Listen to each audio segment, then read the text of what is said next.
I grew up in an entrepreneurial family, and from 9 years old on, working in a small business is all I knew.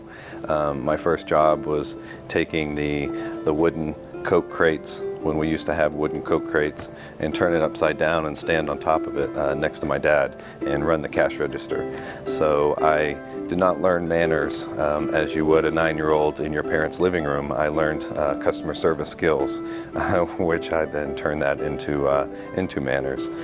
Dealing with customers, doing what's right, following through on what you say you're going to do, looking people in their eye when you're talking to them, and really connecting with people and learning that alongside my parents who worked together in a business, which was very difficult. I experienced that with them through high school and decided when I was going to go to college to never go into business. I went pre-med, majored in biochemistry, and 4 years post undergraduate, I decided to start a business. And as I say, the E-gene kicked in.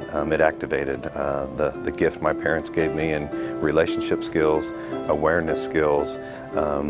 Finally kicked in that E-gene, that entrepreneurial gene that I had suppressed for so many years.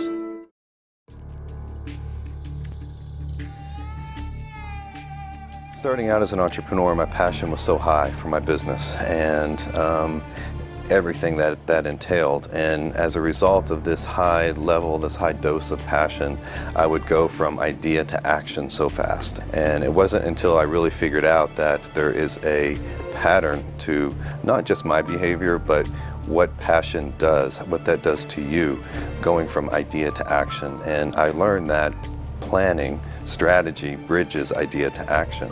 And as soon as I figured that out in my business 10 years after starting, in December of 2007, and once that started to click for me and I realized that it's idea, plan, action, it's vision, it's strategy, it's tactics. As soon as that happened, as soon as that clicked in me, it allowed me to start surrounding myself with the right people, allowed me to figure out what seat I was best to sit in, channel it in an area that provided not just me more of a self-satisfaction, but then allowed me to build and grow a smarter business. I had support from many different people to get this book done. Support in the sense of not just to support me as a friend, but clients and colleagues. It was after about a 3-year period of time that it was my wife who basically said, you've got to get this information on paper. My personal board of directors was critical in pushing me to share the methodology.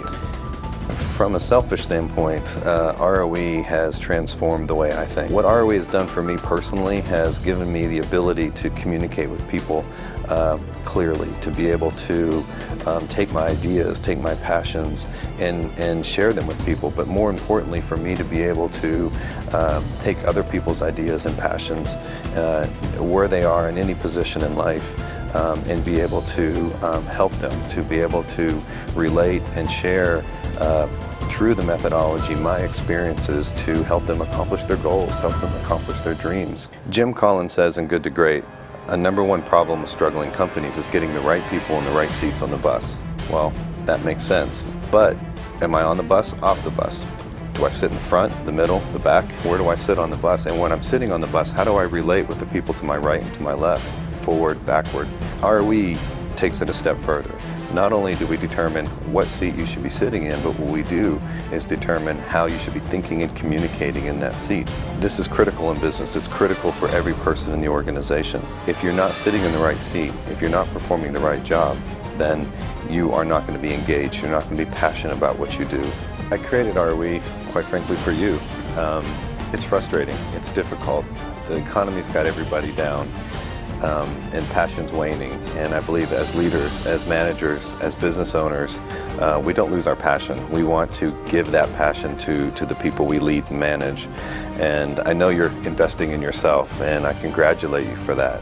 ROE brings that investment to life. It enhances that investment that you have made in both your personal development and in the development of your staff.